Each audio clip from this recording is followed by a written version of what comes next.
Britain's 1970s roads weren't just asphalt, they were alive with roaring beasts. The decade-shaped UK haulage, bonneted workhorses, early cab-overs, rising imports, and lorries that left their mark everywhere. 1. Bedford TK. And here's where it gets nostalgic. The Bedford TK. If there was a king of Britain's 1970s roads, this was it. Councils, farms, builders' yards, even the military. Everywhere you looked, a TK trundled by, engine rumbling, bonnet rattling, carrying crates, cement, or tools. It wasn't flashy, but it didn't need to be. Simple mechanics meant that if it broke down, a local mechanic or even the driver could patch it up in no time. Thousands were sold because they were rugged, reliable, and just fit the daily grind perfectly. The TK wasn't just a lorry, it was the everyday hero of haulage, the one you noticed even when it disappeared into the distance. Have you ever seen one still running? 2. Ford D-Series. But wait, it's about to get more interesting. Ford's D-Series, the TK's main rival, this tilting cab beast carried between 5 and 28 tons, quietly dominating roads without fuss. It replaced the Thames Trader and quickly became a motorway staple.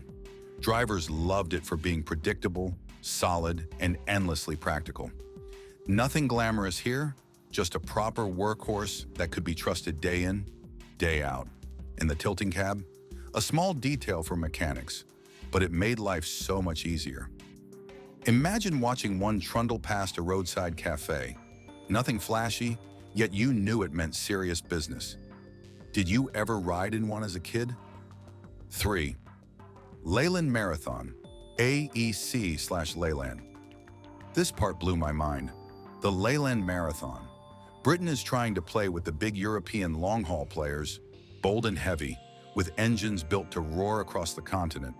It had ambitions stamped in steel, but not always perfection. Timing and build quality could falter, yet you could feel Leyland's intent. We can do the long haul too. These lorries weren't everywhere, but when you saw one lumber down the motorway, you knew it meant serious distance and serious work. Big cab, big engine, and that unmistakable Leyland presence. Would you have dared drive one across the UK back then? 4. Foden S-Series/S80 era. And just when you thought British lorries couldn't get cooler, the Foden S-Series hit the roads. Straight out of Cheshire, these weren't just lorries. They had character. Mid-70s styling, heavy-duty frames, and cabs with personality that made them instantly recognizable. They hauled big loads long distances, long before imports started crowding UK roads. Drivers respected them, fleet managers loved them, and every time one passed, it felt like a small celebration of proper British engineering. Not flashy, not a show-off, but solid, dependable, and unforgettable. Imagine spotting one coming over the horizon. Did the engine note give you goosebumps too? 5.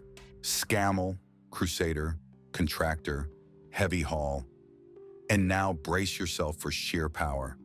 Scamel's heavy haul monsters. These weren't your everyday lorries. They were specialist beasts, designed to move impossibly large loads. Tanks, construction plants, massive industrial gear. If it was too big for everyone else, a Scamel would haul it without complaint. Rare, respected, and commanding attention, these lorries didn't just work, they impressed. You'd hear one coming long before you saw it, engine growling, steel frame flexing under weight. Drivers didn't just drive them, they mastered them. Have you ever seen a Scamel rumble down the motorway? The kind of respect it earned was something else entirely. 6. Atkinson, Borderer/Knight family. And here's one for the traditionalists. Atkinson's Borderer and Knight family. Big, tough, Gardner-powered lorries built to last decades, not years. Haulage bosses loved them for reliability. These lorries could take a beating and still roll on. Fleet managers knew they were paying for endurance, and drivers felt safe behind those cabs. They became British heritage on wheels, a symbol of grit and persistence. Seeing an Atkinson trundle along a misty early morning road was a reminder that some machines were built for longevity, not just speed.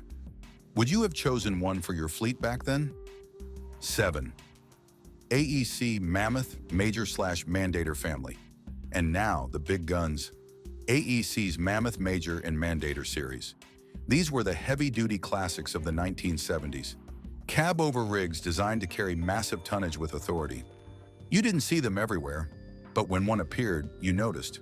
The sound, the bulk, the way it dominated the road. These lorries scream capability. Built for serious haulage, they were used extensively throughout Britain for years. Drivers respected the solid engineering, fleet managers valued the strength, and everyone else admired the sight of a mammoth rolling by. Could you imagine maneuvering one of these beasts through city streets? 8.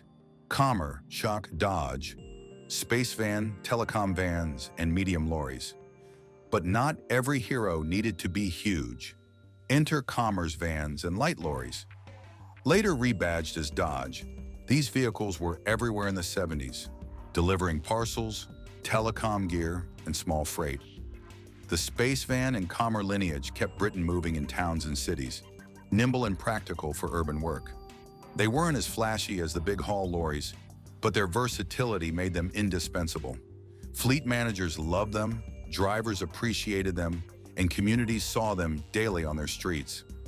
Ever notice how a small, dependable van could feel just as iconic as a roaring motorway lorry? 9. Dodge 50 Series. And here's a surprise for the late 70s. The Dodge 50.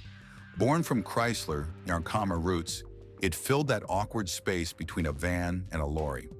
Adaptable, practical, and endlessly versatile, it was the Swiss Army knife of British haulage.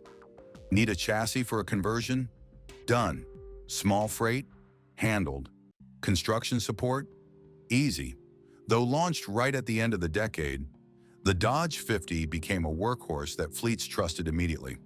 It wasn't the biggest, it wasn't the fastest, but it did everything a mid-range lorry needed to do. Would you have counted this among the essential lorries of the 70s? 10. Seddon Atkinson 200/400 series beginnings. And here's a hidden gem. Seddon Atkinson. After the 1970 merger, these lorries quietly carved their niche. Rugged, locally built, and perfect for municipal work, construction, and heavy-duty urban jobs. They weren't flashy, but that was the point. These were dependable, getting the job done day after day. Seen rarely today, they're underappreciated relics of British lorry history, the kind that had drivers nodding with respect. Imagine a 200 series hauling grit across a frosty morning street. Simple, tough, and utterly British. Ever spot one of these working quietly in the background of a busy site? 11. Leyland shocks Albion Clydesdale, tippers and rigids. And now the sound of Britain's building, boom, Leyland and Albion's Clydesdales. Simple, strong, and ready for abuse, these rigs and tippers dominated construction sites.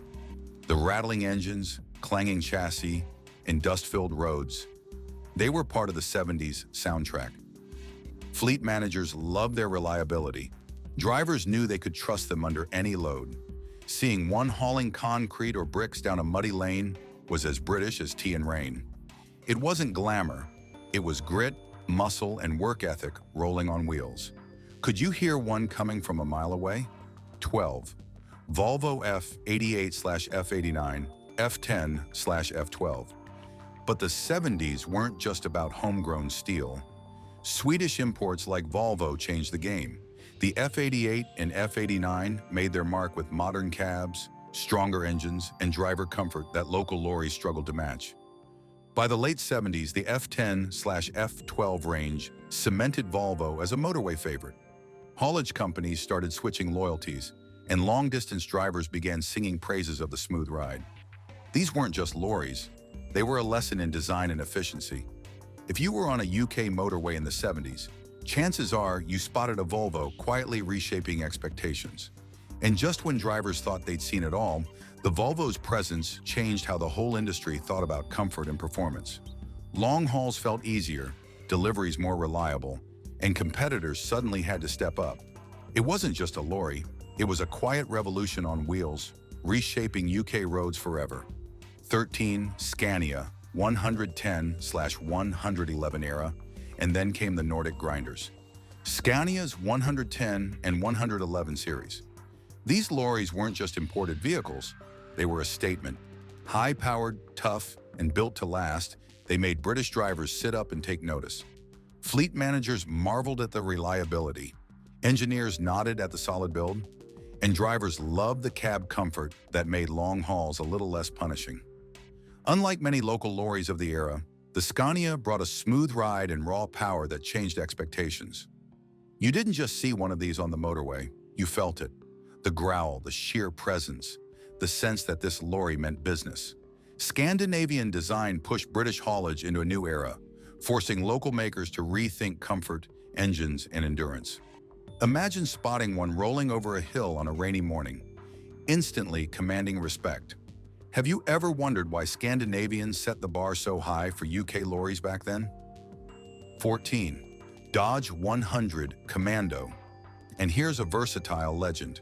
The Dodge 100, famously nicknamed the Commando. Medium to heavy duty, it wasn't picky about work. Builders' yards, utility fleets, and even the MOD trusted it with everything from tractors to rigids to conversions. It was a true all-rounder, handling almost any job without complaint.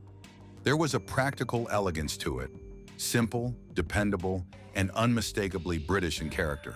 Drivers respected its reliability. Fleet managers loved its adaptability. Rolling through town, a Commando seemed to carry the grit of Britain itself, solid, no nonsense, and ready for the long haul. Its presence on roads and streets and on construction sites left a mark you couldn't ignore. Even today, spotting an old Dodge 100 makes you appreciate just how versatile and essential it was to 70s haulage. Would you have trusted one to haul your most important load across Britain back then? 15. ERF, Edwin Richard Foden's offshoot. And finally, the quiet achiever, ERF. Edwin Richard Foden's offshoot wasn't flashy, and it didn't need to be. It was solid, pragmatic, and designed for fleets that valued reliability over style. Managers loved them because they delivered every time, and drivers grew to trust them as steady companions on long and short hauls alike. These lorries handled everything from timber to steel, from town deliveries to heavy-duty motorway runs, quietly earning a reputation for dependability. In the 70s and beyond, ERF proved that consistency mattered more than glitz, and that British engineering could quietly hold its own against flashy imports. Watching one roll steadily down a wet motorway, engine humming, you felt the practical genius behind it. Not glamorous, not loud, but reliable, and that made it unforgettable. Have you ever seen an ERF and thought, that's a lorry I can trust? Those were the days, roaring diesels, characterful cabs, and British grit on wheels. We miss them for their charm, toughness, and unforgettable presence. Modern lorries have efficiency, but nothing beats the soul of a 1970s British lorry. So what's your take? Drop it in the comments, like, and subscribe.